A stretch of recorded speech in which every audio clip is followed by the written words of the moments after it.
Bonjour, comment allez-vous? On voit que même à la pluie, vous ne faites pas dans vos activités. Non, c'est bon. Merci d'être venu. Merci à vous. Mesdames, Messieurs, bonsoir. Notre invitée est une femme d'action connue dans les universités. Dr Makale Traoré est depuis 20 ans chef d'entreprise. Et en ce moment, elle s'ouvre sur un véritable success story avec le projet d'appui à la valorisation du travail des femmes. Un fonds crédit de 1 milliard de francs guinéens est mis en place pour booster l'activité des femmes qui œuvrent dans le secteur informel. Comment tout cela fonctionne et pour quels résultats? C'est ce qu'elle va nous dire dans un instant avec cet entretien. Bienvenue encore, docteur, sur ce plateau. Merci beaucoup de m'avoir invité. Docteur Makale Traoré, déjà en 2010, vous êtes femme de l'année. Et là, c'est la première fois qu'une femme est reçue sur ce plateau qui est pour les hommes et les femmes d'action qui font bouger en fait la Guinée dans le même sens. Et tout en votre honneur, vous, présidente de la Confédération des femmes et filles de Guinée. Je suis très heureuse d'être là, surtout pour parler de femmes qui constituent la couche majoritaire de notre pays. Et je suis heureuse de contribuer à améliorer un peu la vie de milliers de femmes. Et j'aimerais porter très haut ce projet pour lequel je suis là et dont on va parler tout à l'heure. Avant de parler de ce projet, encore un détail dans votre parcours, parce qu'avant que vous soyez femme de l'année, vous avez déjà eu à piloter une campagne électorale, déjà une campagne gagnante pour vous. Est-ce qu'aujourd'hui, 4 ans après, ça vous dirait de vous retrouver dans ce tourbillon électoral? Écoutez, j'ai été très heureuse, je suis très fière d'avoir conduit une des élections les plus difficiles de notre pays et que le candidat ait été élu. C'est une grande fierté, je pense que cette fierté, je vais la partager avec l'ensemble des femmes de Guinée. Ça montre qu'il y avait de la compétence, ça montre qu'il y avait du leadership et ça montre qu'il y avait une capacité organisationnelle exceptionnelle. Et 4 ans après, je suis fière d'avoir participé à cette partie de l'histoire de notre pays, dont on doit être fier. Votre activisme au niveau politique, à un moment vous avez été aussi ministre, nous amène à oublier même votre côté chef d'entreprise, femme entreprenante et là économiste de formation, juriste que vous êtes. Vous avez initié il y a 2 ans un projet de grande envergure parce que c'est un projet qui consiste à améliorer, à appuyer les femmes dans leur activité. Je suis souvent très triste qu'on ne sache pas que je suis d'abord chef d'entreprise. J'ai fait des études de droit et d'économie. Je n'ai jamais été fonctionnaire et comme vous dites, depuis 20 ans, je suis chef d'entreprise. J'en ai créé 4, dont une depuis 2007 dans le BTP. Et ensuite, je suis professeur d'université. J'ai des promotions que j'ai formées. Et après mes études en France et après avoir bénéficié d'une expérience d'enseignement à l'université de Montpellier, je me suis mise à la disposition des universités guinéennes où j'ai enseigné pendant 10 ans gratuitement pour donner un peu de ce que je savais à mon pays. Et puis évidemment arrive la politique. Maintenant c'est les femmes que vous êtes. Tout à fait. L'histoire est partie du jour où j'ai été élue femme de l'année et ce jour-là j'ai fait 2 promesses. La première, c'était de travailler à réunir les femmes pour qu'elles parlent d'une même voix et qu'elles deviennent une force de proposition au lieu de rester une force d'attente. Aujourd'hui, la COFIG, Coalition des femmes et filles de Guinée pour le dialogue, la consolidation de la paix, s'est investie dans la reprise du dialogue, s'est investie dans le maintien de la paix et elle s'investit dans le développement. Et aujourd'hui, la COFIG est une réalité. Nous venons d'obtenir le prix de la meilleure ONG 2013.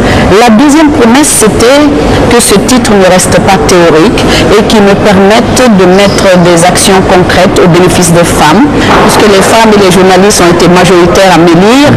Donc je me suis dit c'était une façon de renvoyer la balle. Et comme ça s'est fait en 2011, je me suis dit que ces personnes qui ont voté pour moi reconnaissaient un peu le travail que j'avais fait en 2010 à l'occasion des élections.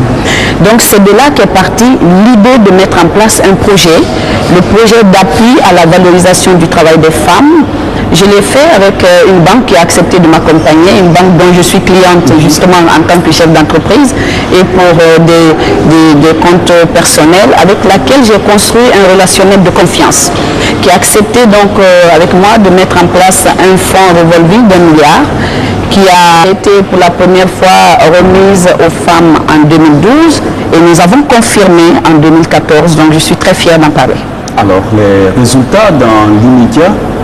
Alors, la première remise a concerné 22 groupements de femmes, un total de 642 femmes et plus de 600 sont devenus indépendants. 600 groupements ou bien 600 femmes? 600 femmes parce qu'on fait toujours le total des bénéficiaires finaux.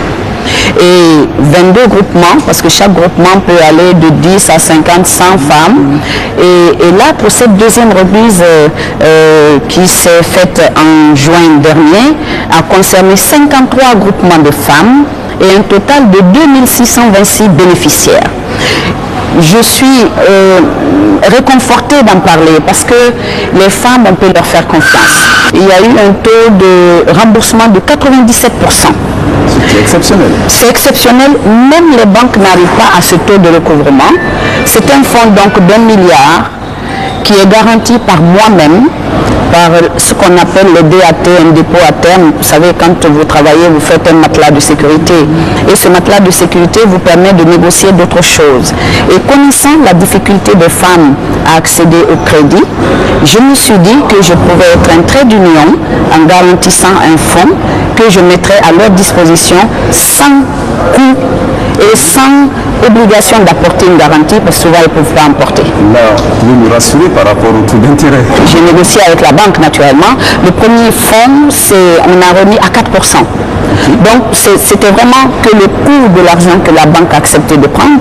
Et c'est le lieu de remercier Ecobank, non seulement qui m'a accordé ce taux qui est dérisoire dans le microcosme bancaire de la Guinée et qui a permis aux femmes d'accéder à ces crédits sans aucune autre forme de réduction du fonds dont elles ont besoin. Un exemple, lorsque un groupement a bénéficié de 20 millions, on lui remet les 20 millions.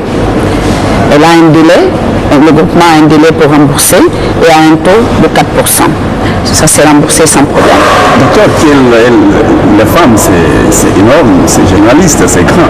Quel est le profil des femmes types qui bénéficient de ce crédit?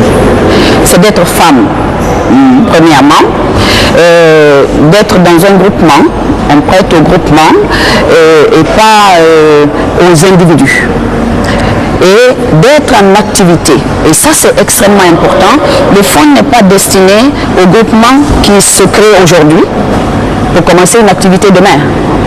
Il s'adresse aux groupements qui sont déjà en activité et qui ont besoin de bénéficier d'un fonds pour leur croissance. Autrement dit, les femmes qui sont en création d'entreprise. Non. C'est une des raisons de la réussite du projet. Parce que vous ne pouvez pas évaluer quelqu'un qui n'a jamais fait des affaires.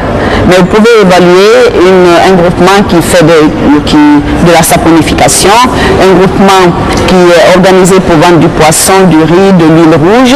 Vous visitez le groupement, vous voyez ce qu'il fait et le groupement a besoin de passer d'un palier à un autre et le financement de ce passage, généralement les femmes ne l'ont pas et moi j'assure ce passage pour permettre aux femmes de faire et d'enjamber les escaliers supérieurs. Est-ce qu'il y a un coaching qui est aménagé pour ces femmes-là, pour ne pas qu'il y ait des développements? Absolument. Elles sont formées, elles sont accompagnées, elles sont suivies mensuellement et je vous dis, ça se passe bien. Il faut une structure. Absolument. Alors, la structure que nous avons mise en place, c'est un comité de pilotage que je préside moi-même parce que je tiens à l'esprit du fonds indépendance. Ensuite, un fonds qui ne tient compte ni de l'appartenance politique, ni ethnique, ni confessionnelle, ni sociale. Ce sont des valeurs auxquelles je tiens et pour lesquelles je me bats. Et je pilote donc le comité de pilotage qui est composé de femmes et expérimentées, de techniciennes et avec lesquelles j'accompagne ces femmes gratuitement. C'est une raison pour laquelle le fonds ne coûte pas cher. Ensuite, lorsque ces femmes ont fini de rembourser, on leur met encore de l'argent à disposition. Les mêmes femmes? Les mêmes femmes ou d'autres, parce qu'on est passé de 22 à 53 groupements. Oui, justement, on a besoin d'explications par rapport à ce passage quantitatif. On ne peut pas comprendre avec le même montant, le même fonds de milliards qui pour la première fois soit donné à une centaine de femmes et l'année suivante on passe à des milliers de femmes. On est passé de 642 femmes à 2626 femmes effectivement, parce que je crois que pour cette deuxième remise, la répartition a été un peu mieux faite. Nous avons amélioré les procédures et de toute façon nous avons répondu aux besoins qui ont été exprimés et ces besoins ont été mieux analysés. Et d'ailleurs, à cause du succès du fonds, j'ai désormais placé le fonds sous la responsabilité de la COFIG pour avoir plus de personnes avec les présidentes des communes et des préfectures, plus de personnes pour m'aider à gérer ce fonds que les femmes commencent à appeler Crédit Makale, qui me gêne beaucoup parce que je n'ai pas envie de personnaliser la chose. Mais en tout cas, que cela soit géré gratuitement, c'est important et c'est une grande différence avec les sociétés de microfinance. Docteur, je ne sais pas, sur le plan de l'efficacité, c'est 1 milliard, bon, c'est beaucoup, si c'est à repartir ou bien à donner à une dizaine de personnes. 1 milliard à des centaines de personnes, en termes d'efficacité, aujourd'hui, est-ce qu'il y a des résultats probants sur le terrain? Est-ce qu'il y a de ces femmes qui ont dit, ok, aujourd'hui j'ai quitté un point A pour être à un point B vraiment meilleur? Je vais vous dire, vous savez, moi je viens du secteur privé. Dans le secteur privé, vous faites vos preuves, après les autres vous accompagnent. Je me suis battue pour mettre le fonds en place. Et ce fonds, il est garanti par moi-même. Les femmes confirment la confiance que j'ai placée en elles. Nous avons reçu pour la deuxième remise un satisfecit de la banque de Ecobank pour la bonne gestion du premier fonds. C'est un élément que nous allons monnayer pour que d'autres banques s'associent. C'est une chose, mais côté efficacité de l'appui. Alors, donc je vais juste finir en disant que ça va nous permettre de mobiliser plus parce que mon rêve c'est de faire bénéficier à des milliers de femmes, voire des millions de femmes guinéennes de ce fonds. Alors, sur le plan de l'efficacité, une femme, je vous cite des cas concrets. Vous avez des groupements qui faisaient de l'huile rouge 150 bidons par opération, qui voulaient passer à 300 bidons. C'est un escalier qui leur permet d'évoluer et le fonds leur a permis de réaliser cela. Vous avez des femmes, des groupements qui faisaient 20 tonnes de riz qui voulaient passer à 40 tonnes. On les a aidés. Vous avez, je tiens beaucoup à un exemple, à deux exemples. Le premier, c'est une vendeuse d'attiqué qui faisait, son attiqué marche très bien, qui faisait à Conakry et qui faisait un sac de 50 kilos d'attiqué par jour. Elle a voulu améliorer son commerce en faisant une baraque plus accueillante et en passant à 2 voire 3 sacs d'attiqué. Elle a été financée. Nous avons également à Tombolia une femme qui avait 50 chaises à louer. Elle voulait passer à 200 chaises et acheter des tables pour organiser pour couvrir les cérémonies de mariage et faire des tentes. On l'a aidé à réaliser cette évolution et aujourd'hui la famille vit grâce à ce commerce. Donc vous avez des cas comme ça. Je dis bien, ce qui m'intéresse, ce n'est pas le début d'une affaire, c'est la croissance d'une affaire. Parce que c'est un fonds de valorisation du travail des femmes défavorisées. En termes d'occupation territoriale, aujourd'hui, quelle est la couverture de ce fonds? Est-ce que c'est seulement pour les femmes de Conakry, bien d'autres femmes aussi qui ont des projets, pas que l'intérêt du pays, peuvent postuler à ce fonds, qui a sa deuxième année? Je voudrais juste dire qu'on ne peut pas couvrir comme ça toute la République. Mais notre ambition, c'est cela. Et aujourd'hui, nous avons principalement le groupement de Conakry. Nous avons financé 2 groupements à Forikaria, 2 à Koya, un groupement à Kouroussa, et 8 groupements à Farana. Mais nous comptons évoluer. Il faut trouver les bonnes personnes sur le terrain parce que tout ce que nous demandons aux femmes, c'est d'avoir un parrain ou une marraine. J'allais demander comment est-ce que vous faites la sélection des projets bien des groupements. Tout à fait. Nous avons juste à indiquer une personne qui vient dire oui, moi je connais ce groupement, je veux me parrainer ou marrainer ce groupement. Moi-même j'en marraine et puis vous avez, comme je suis présidente du réseau des femmes ministres parlementaires, il y a pas mal d'anciens ministres qui parrainent des groupements et c'est important parce que c'est une caution morale. C'est juste ce qu'on demande aux femmes, mais je peux vous dire qu'on peut faire confiance aux femmes. Docteur, véritablement, je parlais de Success Story avec ce fonds d'appui aux femmes. Là, on voit dans votre manteau de chef d'entreprise qui réussit. Sauf qu'en pensant un peu à la Sotragui, à ce qui arrive aujourd'hui, à la Sotragui avec une vingtaine seulement de bus en circulation, on se pose des questions sur la gestion à ce niveau. Bon, j'aimerais distinguer deux périodes de la Sotragui parce que les gens confondent, ils pensent que je dirige toujours la Sotragui. Je suis présidente du conseil d'administration de la Sotragui. J'ai dirigé le projet de lancement de la Sotragui, le projet qui s'est étalé sur un an, de mars 2012 à mars 2013. À partir d'avril 2013, le projet est arrivé à sa fin avec les résultats que toute la Guinée a pu observer. Nous avons mis en place une direction générale et il y avait des indicateurs d'évaluation de cette direction en termes d'appropriation des grands dossiers de Sotragui. Évidemment, aujourd'hui vous dites 20 bus, il y a moins de 10 bus qui circulent, mais le conseil d'administration à chaque étape a alerté. Le conseil d'administration à chaque étape a averti parce que cette direction pour nous n'est pas capable.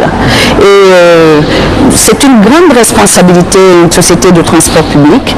Et en tant que président du conseil d'administration, évidemment, j'ai fait ce qu'il faut pour attirer l'attention des autorités sur le fait que cette société ne respecte pas non seulement les recommandations du rapport final du projet de lancement, mais aussi les recommandations du conseil d'administration.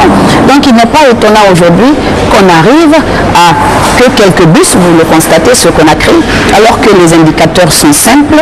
Au moment où le projet finissait, nous arrivions à 75 bus qui circulaient sur les 100, avec donc 25 de réserve, puisque chaque jour il y a des bus qui tombent en panne. Vous aviez 851 travailleurs qui étaient occupés tous les jours. Vous aviez 4 lignes à Conakry, Symphonia, vous avez la route de Prince, l'autoroute et puis une transversale qui avait commencé à tourner. Et je suis très malheureuse parce que ça nous a demandé beaucoup de travail. Et la sensibilisation... Non, un conseil d'administration, donc à partir de mars, à partir du moment où on a mis la direction en place, c'est la direction qui était chargée de gérer et nous, on était là pour contrôler le travail de la direction. Et évidemment, 4 mois après, nous avons commencé à habiter. Et on a mis un comité de suivi en place, ensuite un point de suivi en place. Ensuite, nous avons alerté le département de tutelle. Et aujourd'hui, le président de la République est alerté sur la situation. Nous pensons avoir pris notre responsabilité, aux autres de prendre la leur. Docteur Makale Traoré, un dernier mot. Est-ce que le chef de l'État doit continuer à faire confiance aux femmes? Ah oui, cela aidera la Guinée à avancer plus vite parce que la femme gère bien. La femme n'aime pas avoir honte et la femme est digne de confiance. Docteur Makale Traoré, notre invité du jour, merci d'avoir partagé votre expérience de réussite du projet d'appui à la valorisation du travail des femmes. À la prochaine. Merci de nous avoir suivis.